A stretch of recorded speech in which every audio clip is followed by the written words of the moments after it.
Hi, welcome to this episode of the First Trust ROI Podcast. I'm Ryan Isakainen, ETS strategist at First Trust. Well, our target audience for the podcast has always been financial professionals. And so we've hosted economists and strategists and portfolio managers. Well, today I'm excited to be joined by Chris Jeppesen.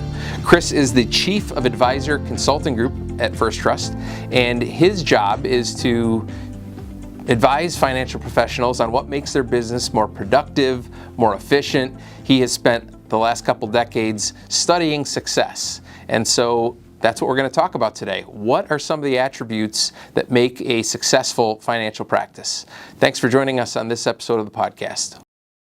All right, Chris, well, thank you for making it in for the podcast. Glad to have you on for the first time. Hopefully won't be your last time. No, it's a pleasure. Thanks for having me on, Ryan. So you are the Chief of Advisor Consulting Group, the First Trust Advisor Consulting Group. What I understand that to mean is that you consult with financial professionals. You've done so for the last couple decades, and your goal is basically to help them become more efficient, more productive, how to win new clients, keep old clients. Is that a good summary of what you do? It's a fair summary. I don't know that I would say that I'm helping them as much as other advisors are helping them. So I kind of see myself over, I guess it's been like 27 years now, of just learning from the best in the industry and how they've tackled particular issues, retaining clients, getting new clients, and running their practices, learning what they're doing that's successful, and then just sharing it with others. I wouldn't say there's too much original thought coming from my side. You've also written some of this down in a couple books that you've published along with Duncan McPherson. Yes. There's the Blue Square Method is your most recent, and then there's the Advisor Playbook, which I just learned was an international bestseller. Can you tell me what it takes to become an international bestseller? Well, probably many of our listeners know Duncan. Duncan lives in Canada, so apparently someone in Canada bought the book, and that made it an international bestseller. Fantastic. But it has been it's been a tremendous success, and gratitude to all of the advisors who have found it useful in their business. I love to get the feedback. Yeah. So our target audience is really those financial professionals that watch the podcast. Obviously, it's out on all the platforms, so there are some non-professionals that will watch this podcast, but it's mainly geared for those people. So those of you listening, if you're a financial professional, you'll probably find this more useful than those that aren't. But as you think about that target audience, there's a whole range of success. Some people are really successful and it seems like they're not even trying. Some people are trying really hard and they're not successful. So let me start off with a really broad question. And as you observe, as you study these advisors, what are some of the traits, some of the things that they're doing that make them more successful? I don't know that it would be that different in any industry to identify those that tend to excel, whether it's dentists, doctors, attorneys, CPAs. The best in class typically carry similar attributes. In financial services, I don't know that it's any different. I would say that it boils down to probably three things, and I talk about this in the Advisor Playbook. The first thing that I found for an advisor to be consistently at the top of the game is to put their client first, is to have integrity. You know the adage, they say if you have integrity, nothing else matters. And if you don't have integrity, nothing else matters. And so always having a client first mentality is, I would say, the primary first characteristic of an elite advisor team.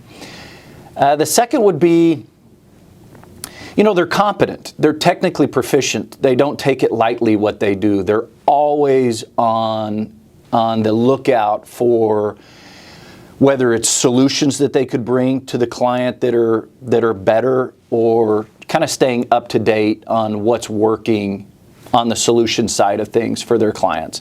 Right now we hear a lot about that, right? On the direct indexing side, you hear about it on private equity exposures and things like that. I would say they're technically proficient in that capacity. That'd probably be the second characteristic. And the final one, and this is, I guess if you were to say, this is what closes the loop, this is what makes them unique from the advisors that do the first two really well, is they have an ability to communicate their value in a unique way. Like they can verbalize it. Like a lot of people do things really well, but if you can't communicate what it is that you're doing in an effective way, you could sit off and be plateaued as an advisor for 20 years, all the while having great integrity and very technically competent, but just haven't quite figured out how to communicate what that value is that you bring to the marketplace, right? So it seems that's an interesting point, because it seems like if I were an advisor trying to communicate my value proposition and make sure everyone knows about it, I'm the sort of person that doesn't like to feel like they're bragging about, this is what I'm really good at. So how do you do that without feeling like you're boasting about, how great you are?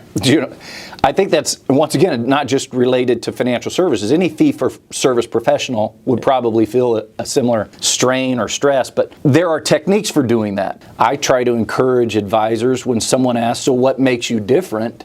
Why should I choose you over any other advisor that I might be considering? Maybe just answer it in a storied way. Something like, great question. We as a team have asked our best clients what it is that we do that they have found of most value. And oftentimes it isn't what we might think it is. They've told us that it's our structured communication that we've lined out, that they can count on us touching base with them at least quarterly for a strategy or tactical call. That seems to be one of the biggest things. The second is they tell us that nobody understands what they're trying to accomplish as well as we do because of our in-depth discovery process for knowing our clients. So you see kind of that format of, I'm not just telling you what we do, I'm telling you what our clients value that we do. And in a way, I'm showing you how we're unique without, we do this better than somebody else. Sure. So I've listened to you speak to groups of advisors for, we've worked together for 25 years or so. Yeah. Chris. And one of the things that I've always taken away is the way that you encourage advisors to phrase things. Like the specific words can have such a difference in nuance and how much meaning you're sort of communicating to those folks. Language is huge, and there's great words that you can use to communicate, and there's also words that are detrimental or undermine maybe what you're trying to communicate. And even non-words. And you'll notice even when you do podcasts, maybe when you're speaking with a guest, that people might have a tendency to say or a lot, right? Have you ever sat through a presentation where you're listening to somebody and every 3 or 4 words they have to say Right. And about 5 minutes in, you can't even pay attention to what they're saying. You're counting how many times they're saying And so we spend a little bit of time with advisors and helping them be a little more self-aware, implementing some of the new tools today too that allow them to record themselves in a strategy meeting with the client that can also give them feedback as to maybe words that resonate, non-words that might be undermining credibility. Sure.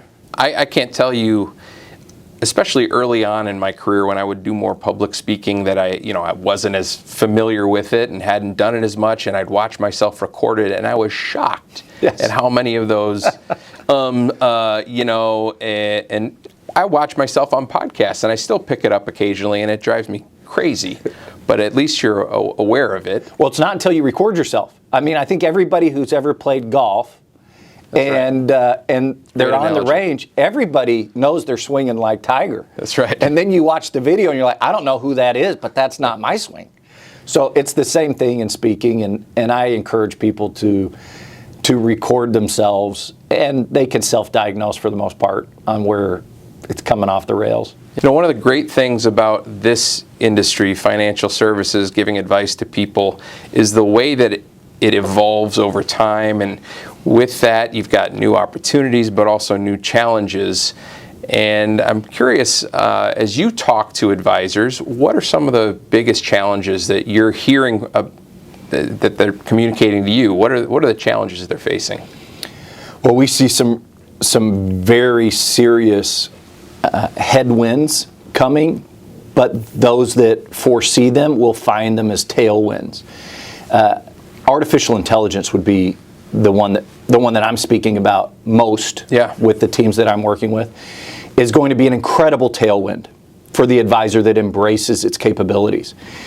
And those capabilities they're wide-ranging, but the tools that are already available for financial advisors, financial professionals to use are outstanding, incredibly helpful in scaling a business. But for the advisor that puts their head in the sand and says, look, I'm pretty successful at what I do. This has worked for me for the last 25 years. I'm good. I saw this with the whole robo-advisor thing. I didn't get caught up in it, and everything seemed to work out fine for me. It won't work out fine. This is completely different. And some of the capabilities, for example, on scale, that I won't mention the firm name, but one of the leading wirehouse firms on Wall Street right now, have some of the capabilities to record their strategy and tactical meetings with clients and translate those to text, summarize the meeting, create next action items and bullet points, and sample summary email follow-ups. It's all integrated within the calendar. Not only does it record the meeting and help them for the follow-up, which you're saving, my guesstimation would be this one AI tool for strategy and tactical summaries should save an advisor 15 hours a week. Just this is one AI application of thousands that are coming. And it's also one that, like what we were talking about earlier, it will give you feedback on how you do during the strategy meeting. It's watching the face of the client to see what words you're saying that are resonating or topics that they really are finding, intriguing. And it'll also say what words you might be using or topics discussing that aren't resonating. It will tell you how many times you used or like, right? So it'll give you a lot of that type of feedback. And so the headwinds will be for that advisor that thinks they can just weather this AI thing as some temporary, fad. It will upend their business. There's no doubt in my mind. And it's not that AI will replace a financial advisor, maybe some advisors, but it will be the advisor that embraces AI that takes the place of another advisor. I think that's a good way to look at it. It's both a threat and a tool to actually boost your productivity, boost how well you do your job, how well you communicate. I was in South America, I think it was last year, and having a conversation with a pension fund, and I'm speaking in English because I don't speak Spanish very well. I can, I have maybe 11th grade Spanish, Sure. And it's pretty rusty at that. And we had an hour-long meeting, and they asked beforehand, can we record this? We said, sure. And at the end, I asked, well, are you going to just play that? Or what are you going to do with this? And they said, no, it's actually going to be translated into Spanish and put into notes, and we're going to share it with the team, all that we talked about in this. And I was just blown away. This was a year, maybe a year and a half ago. Well, in a year and a half, it's now transitioned where it's real time, and as you speak is translated, and it's spectacular, the capability. Maybe, I'm sure many of the audience has seen some of the demos of ChatGPT 4.0 with the translation capabilities, but I mean, you think about what it does really well.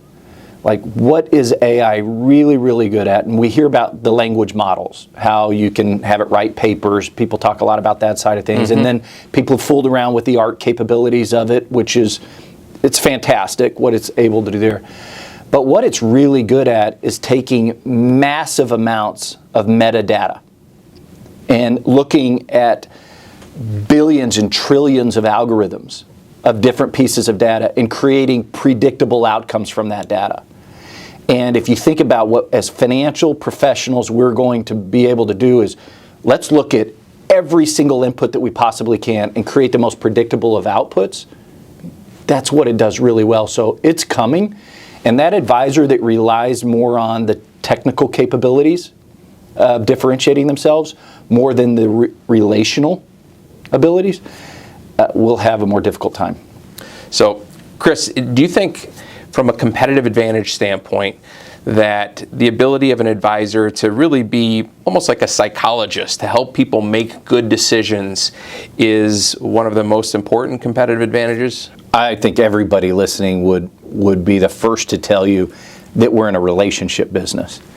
And if you look at the opportunities that lie in the industry for those that embrace that side of the business, how am I going to make the client feel as comfortable as possible, feel that I understand their needs of their family and their legacy goals and their life priorities, and know that I have their best interest at heart? It's going to be very difficult for an AI, I believe, to do that, but that's why I think therein lies the opportunity for advisors to differentiate, will be on the relationship side of things for sure. So as you think about those potential opportunities, you talk to a lot of advisors, you have for years, and I'm sure you come across advisors that have what seems obvious from an outside perspective. It's just an unrecognized opportunity. It's just staring them in the face. Can you talk about some of those that you've encountered over the years and maybe what you're seeing today? I think one of the things, and this is what I tell people that ask me, what do you do that, aren't in our industry, and what do you do for work? And I'm like, I don't know I do anything for work. It doesn't feel like work. I think it is incredibly interesting and fun to find out how these advisors that subconsciously are doing things, and they're at the top of the game. They're number one in net new assets. They're the top in Forbes and Barron's recognitions. And when you ask them, hey, what do you do that's different from everybody else? Like, why are you at the top? They have a hard time verbalizing it because they think everybody thinks like they do. You only know your own life experiences, right? It's your own perspective is what you know and what all your decisions are based on. If you were to ask Michael Jordan, right? Hey, so how do you dunk from the free throw line? He would say, well, it's simple. You just run pretty fast, and then when the line comes up, push off. I like to use my left foot, and then dunk. Sometimes talking to top teams is like that. They're describing it like, oh, you mean you don't know or you can't? And what I see that they're doing incredibly well, second nature, is on the relationship side of things. They know their clients, and their clients, they're friends. They're not clients, they're friends. They would hang out with them, on the weekend, if given the opportunity. They truly do have the client's best interest in heart. And for those clients of theirs, of these advisors, that feel that their advisor still has capacity, they think that it's a favor that their advisor is doing when they'll talk to one of their friends. The advisor isn't asking a favor of them to introduce them to someone. They know who their advisor is best suited for, and it is a value-added service for that advisor to meet with one of their friends. And that's why they just don't have an issue with bringing in new assets. Chris, we're recording this podcast in mid-July, and the stock market is hitting, I think, the 35th new all-time high of the year. It's been a remarkably resilient market. One of the things that I was wondering the other day is this environment better for our business, for if you're a financial professional, if you're an advisor and you're trying to build a business, make it more resilient, maybe bring in some new referrals? Is this environment better, or is it better to be a risk-off environment when everyone's panicking and the market's dropping 20%? I think if you were to ask advisors what market they'd rather have when the market's hitting an all-time high, most would tell you, oh, we just need a strong correction. We really need this thing to correct hard enough where people begin to appreciate and value what it is that we bring to the table. Because right now they can look at an S&P, SPY, right, over the last 10 years and look at how their advisor's done over the last 10 years and be like, so hold on a second. What am I getting here?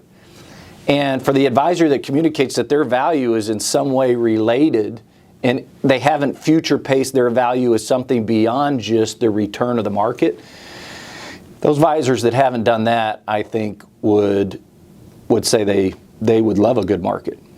For the advisor that's positioned to bring value beyond just shadowing the index's returns, they would like a correction because that's where they stand out. So as you're meeting with teams, as you're meeting with individual advisors, do you ever find it difficult to be just brutally honest with people? Because I'm someone who doesn't generally like conflict. It's not that I'm afraid of conflict, but I feel bad saying, look, this is what you're doing wrong. Right. Do you ever find that to be a challenge? I think there's tact to that. Yeah. Right? So I try to approach it as asking a question that brings them to the conclusion that they've been completely off the rails on whatever their tactics were up to that point. And it's not too difficult. Advisors, if I'm sitting down with them, they contain the characteristic of having the clay soft, right? They're open to the possibility of improvement, or I'm probably not there anyway. Yeah.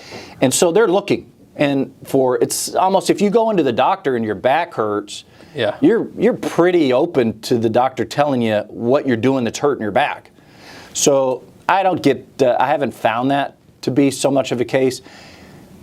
In a larger audience, there might be somebody, if you're speaking to 500 people and you're telling them like, hey, you really need to not do this, there might be a couple, oh, well, I do that and it's fine. And sure. And that's fine too. If everybody employed all of the best practices that I talk about, I'd be out of a job. So I'm glad that there's those that don't still. It reminds me of something that you were telling a story earlier, and I want you to share it with the podcast about the importance of being brutally honest. Oh. And it was, you had an opportunity to play some pickup basketball with some celebrities, the Jonas Brothers. Can you tell me about that?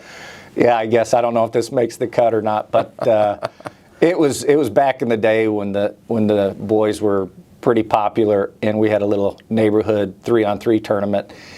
And I was, like I was telling you, I guess I could pick on individual ones, but they would shoot these shots that were so outrageously bad, out 6 feet outside of 3-point lane, and hit the top of the backboard and bounce out of bounds. And their friends would all say, hey, good shot, you got the next one.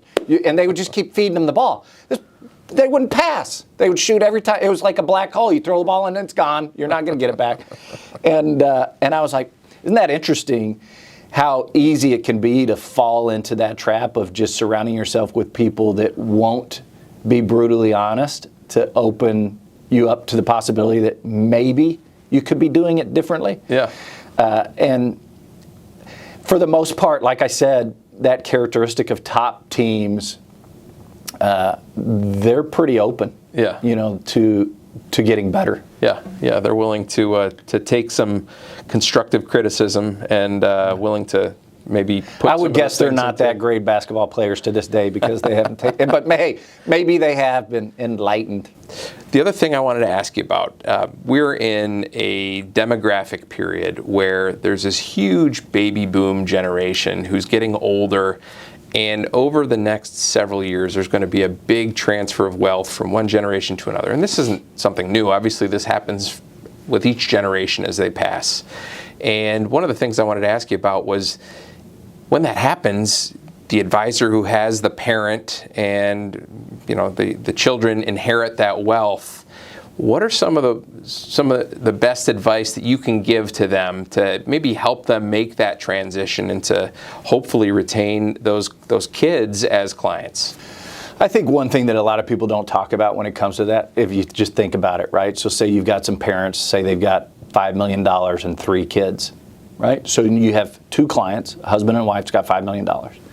They pass, they've got 3 kids, and they've got spouses. So now you have 6. That $5 million, when it passed, it's not like they didn't know the money was coming and probably had ideas for that money before it even hit. There's boats, there's paying off houses. So that $5 million becomes probably $2 million really quick. Now you've got 6 people at $2 million instead of 1 at 5. A lot of people are like, oh, we want to retain all of the assets. In situations you do, sure. But the reality is, do I want 3 times the work for half the assets? Or do I want to find another person, with 10? So Yes, we always want to be delivering an experience, and we want to be connected to that second generation. What I found is, in a lot of cases, it can be, there's reasons why they don't retain the assets, regardless of how good they are. The bigger opportunity, I don't believe, lies in the demographic of the investor. The biggest opportunity lies in the demographic of the advisor. You look at, right now as we sit, over 10 trillion in assets. 40% of the assets that are managed today are managed by 37% of the advisors. And those advisors are retiring in the next 8 years. So, yeah, there's a big demographic happening to the population, but the bigger ones, the advisors, and when they retire, you're looking at 40% of the assets in play again. And for that advisor that hasn't established how to competitor-proof and provide a wealth plan, transition for those clients and hasn't communicated how to do that, there's going to be big opportunity there I think for those that are looking to grow. And if you're one of those advisors that's retiring in the next 8 years, I would encourage you to have a rock solid transition plan where every member of the team can congruently communicate exactly what this value proposition entails, and that it not be built around a maverick talent. So that's where I think the opportunity lies demographically. Yeah, that's really good advice.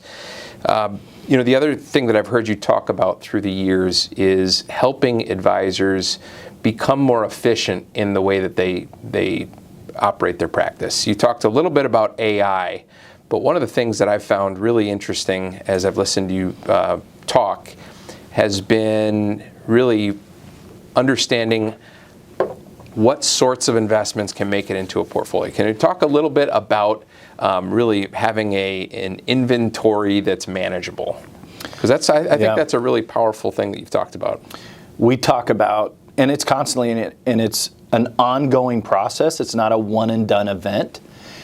Growing down is the term that we use. Growing down is about growing down the number of holdings that you're trying to follow.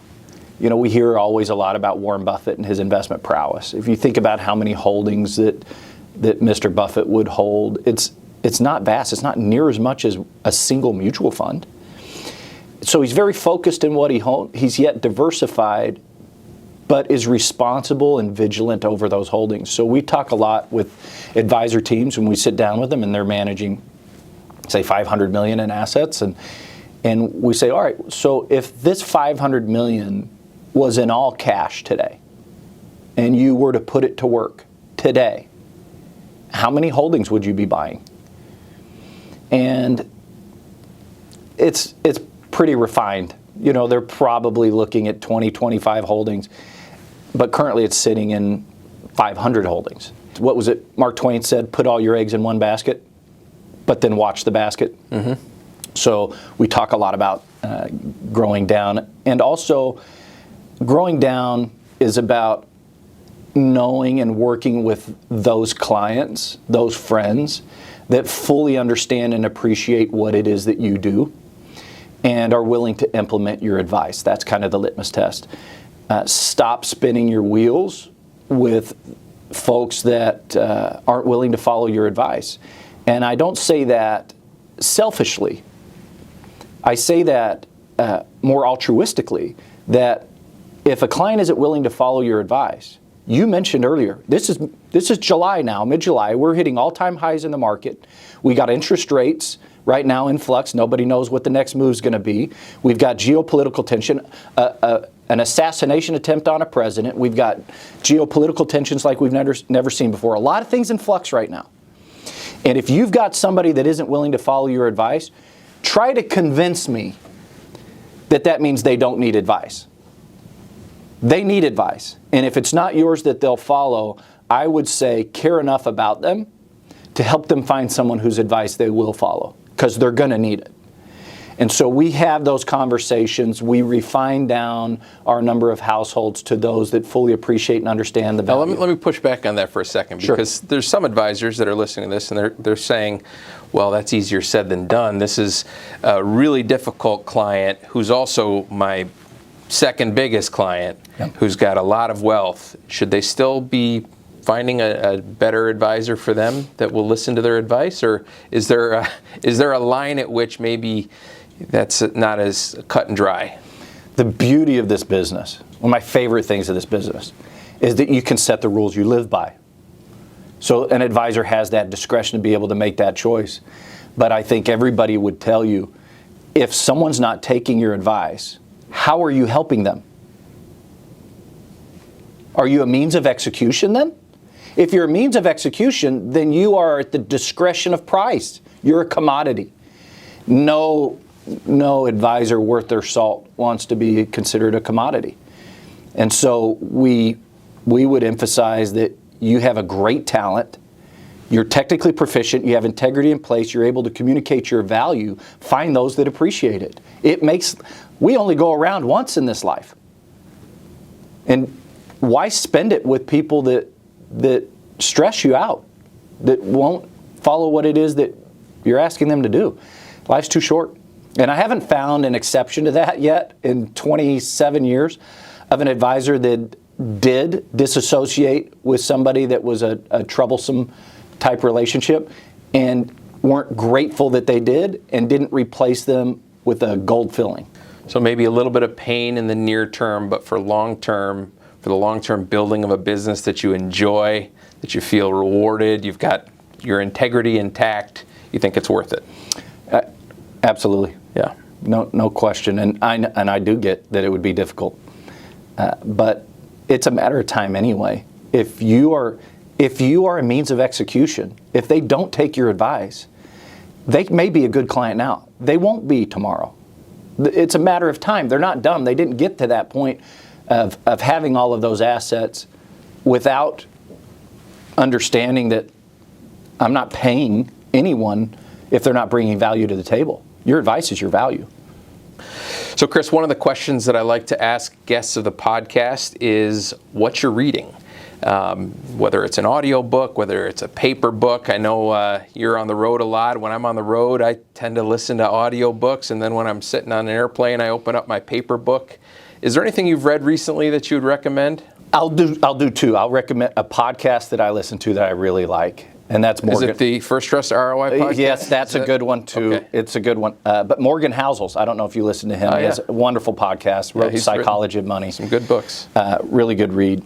But right now I'm reading again Hillbilly Elegy. J.D. Vance's book. Well-timed, yeah. Yeah, and I really, really like that read, and I just want to kind of refresh my mind. I just remember reading it the first time thinking, wow, what an unbelievable life experience. What an incredible, American success story that is, to come from where he was to what he was able to accomplish. This is before the most recent, a couple days ago, nominated for the Republican vice president. Yeah. I was like, wow, I don't think there could be a better choice. And I guess that tells you kind of where I lean politically, but I just loved his story, and so I'm actually reading it again. Just be familiar with it. Yeah, story of overcoming obstacles and hope. That seems like a pretty good story. It's good. It's good. Yeah, all right. Well, hey, Chris, as I said when we opened up, thank you for taking the time to chat with us on the podcast. Your first appearance, hopefully it won't be your last. Yeah. And thank you again for joining us. And thanks to all of you for joining us as well on the First Trust ROI podcast. We'll see you next time.